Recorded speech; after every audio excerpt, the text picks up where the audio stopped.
Níos dara iontacha ag fórna chail dara gréibhtop Peil A&B Laighin, ach bhí airthe le baile Áth Í Champíní Chailbhantán agus na mí a chlí go dtí seo le háit a bhaint amastach le Leathcheannais. An aireocht le chuirleann a ruúthar le páirc an Craobh agus an Leathcheannais ar bhrisin don chéad uair. Ina going a bhí Cúil an tSúdaire ó chaint Líise. Le sé bliain nós bhí Cúil Craobh an chaint Buaicphointí ach ní raibh airthe le go dtí seo Leathcheannais Laighin a bhaint amach. Más mac tír a hamon trádrochta. Cahamid súil ar dúis ar irin baile Áth Í agus aharú díanach dianta an sothachab. Tagan James Roy Croft isteach in unad Shane Jackman istigh sa chúildóibh a Michael Spillane anmhaithe ag Marlán Chomhlíonmh agus is mothallár na páirce atá Kevin Feely agus David Hyland captain an irin ag gimmert na chéile ríis den óbh. Fiachant ar Cúil an tSúdaire tá Luke O'Reilly a tasnú sa chúildóibh son, tá Jason Moore cahabh gansaí ifir sé I lár Builan san na cosantóirí dóibh a mothallár a hort tasnáid Keith Bracken agus Sean Burns.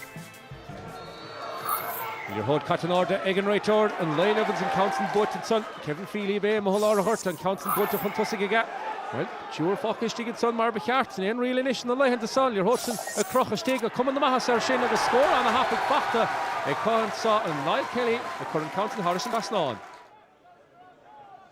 But he reached Craobh and Sop, and Feely Mohalar Hurt, reached, because Farron had Slatch and Barry Kelly. And the Huddle Hoda Dol Cheed and Bert Laura Hurton saw double Áth Í and Kevin Felix, David Highlands and about the Luan saw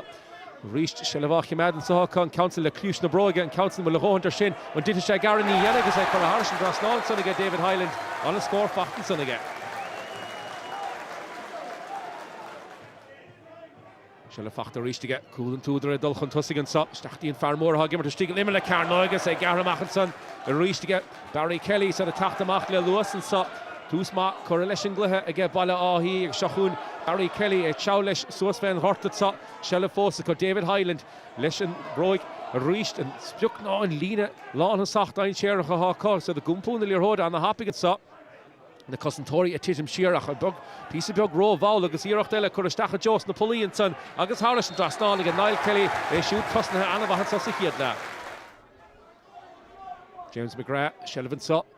PC Bug den Lewis Talk macht is ní orcht so ach fós e fachta get Ronan Kelly real and montage nu Soligan Raytor Connor Doyle Garrett the Lord sugus in York and Cara Harrison Drasnánige Dain Share captain son das na Cosantóirí bí chancer Báda What to machfada Luke O'Reilly and Machajo Laura Horta reached an Ardelo and a Bishi Tachtoch ni again Bisham bout to say Fachten son again Sean Moore e shoot the gimmer to Sheiks of Hoona big Deshella get Highland and Saha count the Vaughan I'm Shehega shoot agus Loch a half winter Shin the lane stop on alone so a gimmer to Shogay gone out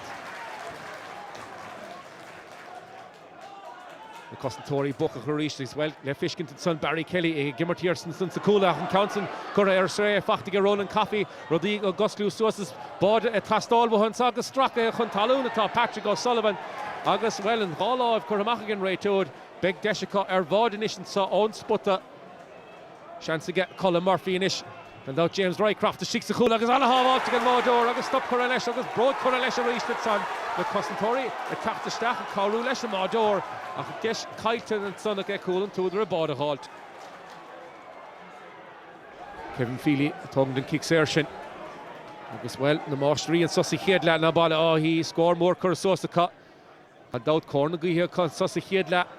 it's by Cooper score and Lish stoch a Rimish la home Tastalwaha so the Dulchan Keena reached Ronan Kelly agus Niall Kelly Snacooney a Crahoona 5 na better big Deshella cog Rodrigan of Alta Machas in the Yorkton Sop Shachsahuna Raishad a Fachta Richardson again Niall Kelly a Cahabh Ganzi even a quick Diag agus Harrison Dasnani lane stop in there Leshan could score Fachtan Sussy Chiedla again Patrick O'Sullivan inish Joe Darras Levin instead of team Shield Rodrigan the Elevation Sussa Darnala Tachtanir a Tastal agus Cahasha the Nation Broig Hershey's agus the score nation a hot Mahasha at Tachtanir Yelev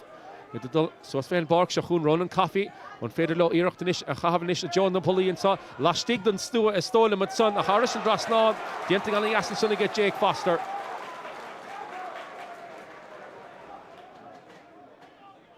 Tá sé ábata an Council na Háit lasta mo don lína da had a cúig an Council Crochtan Ardige agus Harrison spotted of a score halfway to Fachten son to get Colin Murphy and the Máiste dianta stocha sa Chiedla ag baile Áth Í and sa Score more Curasósa cut Leisha Hayek ní len stop loan Suster Darna la Leisha Ray Darren Lawler and Adult Suas Fain Horta and Feder Lock County Lachal McCarran Cadiana She Fiachan Kunkeen and Broig Anu Sodenson again as Jacha Joe and Bert Kelly Hagi to Stigan Sunny Lane stop and Echer Leisha Mertica Agus Shahun Niall Kelly Sucker Hishis Edelina Fehe Agus Harish and Drasnong and Aim Darud and Echer Anach Himmertigan Versa.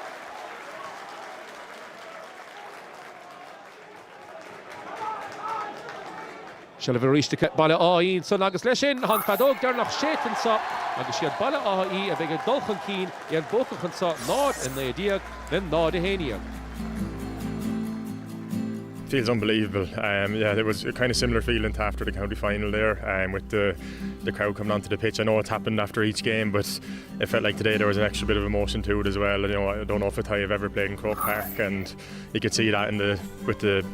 club members coming on and people from the town. You know, they could see it in their eyes that it was an emotional time for them. So yeah, serious feeling. Look, we're nearly a year on the go now at this stage. But look, it's been a real enjoyable year. The lads have been brilliant with us. Great training all year, and it's just great to have another week of training and the Leinster final to look forward to, and hopefully more.